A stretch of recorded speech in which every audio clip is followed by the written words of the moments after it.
going to hand straight over to the students.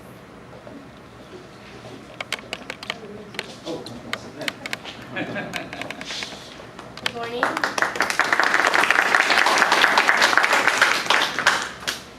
Good morning, we are the Year 8s and we have been studying poetry over the course of this term. And today we are going to read to you some of the poems that we ourselves have written that has been inspired by other poems. Thank you.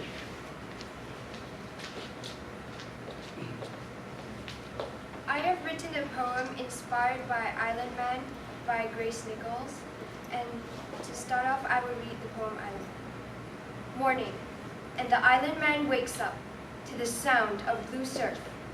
In his head, the steady breaking and boom. Wild seabirds and fishermen pulling out to sea, the sun surfacing defiantly. From the east of his small emerald island, he always comes back, groggily, groggily. Comes back to sands of a grey metallic soar, to surge of wheels, to dull north circular roar. Muffling, muffling his crumpled pillow waves, Island Man heaves himself another London day. And so now I will read to you the poem that I've written, which is inspired by Island Man. Lake Lynn glistens under the sublime sunrise. Majestic glass towers reflect the heavenly aspects of this prepossessing sanctuary as you inhale the pinecone-infused air. Isolated from mundanes, they reveal their runes slapped onto their skin. The melodious tunes sung by bluebirds clog up the atmosphere until the demon wards flash a fierce red, and their minds switch on as uninvited guests infiltrate the haven. The metallic taste of blood tells them to depart and break into a sprint.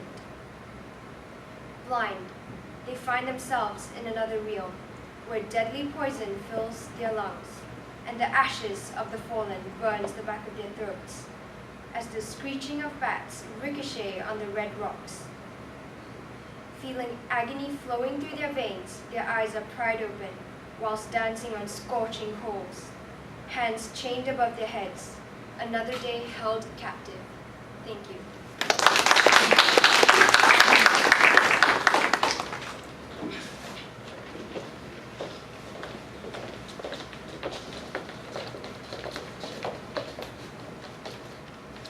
The second poem that we are reading for you today is City Jungle by Ty Cobbett. Rain Splitter Town, Lizard car cruise by. their radiator green. Teen headlight stand. Shop doorways keep their mouth shut. At the roadside. Punch house cough, Newspaper shuffle by. hand in their pocket. The gutter gargle. The motorbike snail, Dustbin fridge. street light bear. Their yellow teeth. The motorways Cat black dog. lashes across. The glistening back. Of the tarmac now. Thank you. Now I'm going to present a poem that was inspired by City Jungle. The sun shines over the city. Exorbitant cars pass by on the busy road. At the surroundings nearby, trees and plants start to die.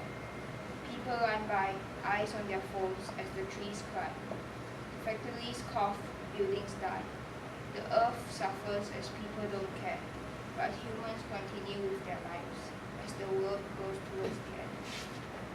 Thank you. Now I am going to read a poem that is inspired by City Jungle. The sunny sun shows what he has got. Everyone is so sweaty. They hide under a big green tree and eat an ice cream. Cars and motorcycles are competing on a long tarmac road. A siren is screaming. Ambulance is in a hurry to save the people that are injured badly. Chatting, laughing, gossiping can be heard from miles away. A bunch of learners slowly walking to their hostels. Cool cars and huge houses stand firmly in their place, chin high up and be proud of their beauty.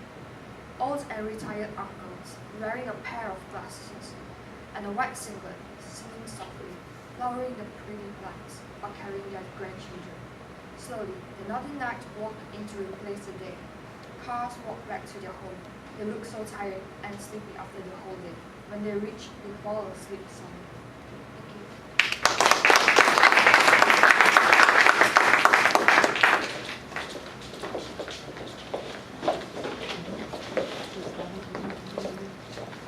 Now we are going to read to you a poem by Derek Walcott, Midsummer. Broad sandstone beaches, white heat, a green river. A bridge, scorched yellow palms. From the summer sleeping house, drowsing through August. Days I have held, days I have lost. Days that outgrow like daughters, my harboring arms. Now we are going to read to you a poem that we wrote that has been inspired by Midsummer. Darkness is all I can see. Suddenly, a bright yellow light flows in. And now, a beautiful green paradise stands in front of me. A strong push from the wind shoves me down a hill, tumbling down the soft, sweet grass as I stop in front of a beautiful and majestic piece. No other words could describe it. Bang! One of the beasts falls down. Bang! Bang! Two more fell. Bang! Bang! Bang! It kept on coming. Wake up! Jumping up like a fish out of the water, staring at the plain white walls, an imprint of a hoof. It's just a dream.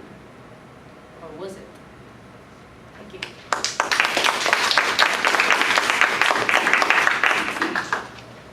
Walking through the tunnel of heartwarming ruffles, leaves blushing to the chilly weather. Like snowflakes, the angels fall one by one. A choir of whispering shuffles sink into my ivory imagination. Swash, swash. Citizens minding their own pleasant business. The vibrant virgin green on ripples of water. Color-coded streets convey fascination to us. We appreciate the untenable stuff. I escalated as far away as my enthusiasm brought me. By my side, the engaging power of captivated outlets. Owning treacherous possessions of its only original quality. Mist rests on the tip of mountains. But outgrowing excitement and tear. But it simply wasn't my uneventful home. But my enthusiasm drowned back into my imagination. I knew someday it certainly will be my second home. Thank you.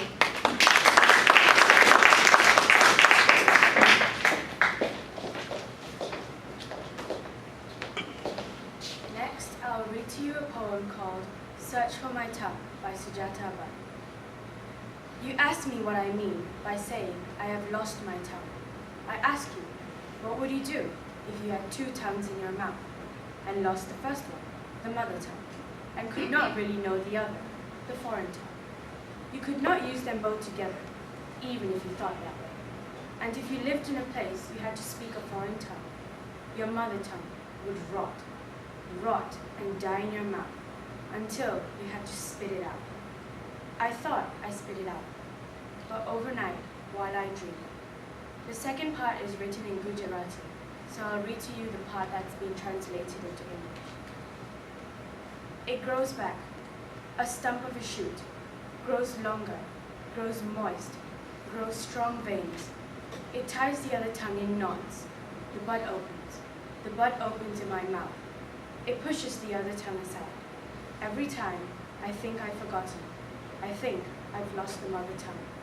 It blossoms out of my mouth. Now I will read to you the poem that I wrote that was inspired by this poem.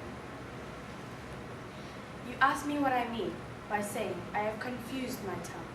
And when I ask you, how would you feel if you had discovered a new tongue growing out of your mouth? Just imagine you drive up an endless winding road through an impenetrable fog. You struggle to make it through each and every meander, disturbed by the bothersome fog. The car begins to confuse you, taking you to nooks and shortcuts, to an enigmatic place covered by a thick fog. But even if you thought you could achieve this effortlessly, think again. Wouldn't your tongue end up being confused, especially when there's fog building up and occupying your mouth? With all frustration, your tongue would just get twisted and tied all up, until could just about feel your tongue falling out into a dead end. But during daylight, while I daydream, sitting at the front of the class, I imagined that suddenly you could just about peek through the harsh fog. I spit it out. Tu me demandais ce que je vous dis, en disant que je l'ai confondu ma langue. Et quand je vous demandais comment vous sentez-vous, si vous aviez découvert une nouvelle langue de plus en plus de votre bouche, and discover a mesmerizing place which nearly blinded your eyes, a place far beyond lush meadows and alluring valleys of verdant grass, a place located in a district that I've been longing to stare at. I wonder, is this what I got after going through all my struggles in life? Thank you.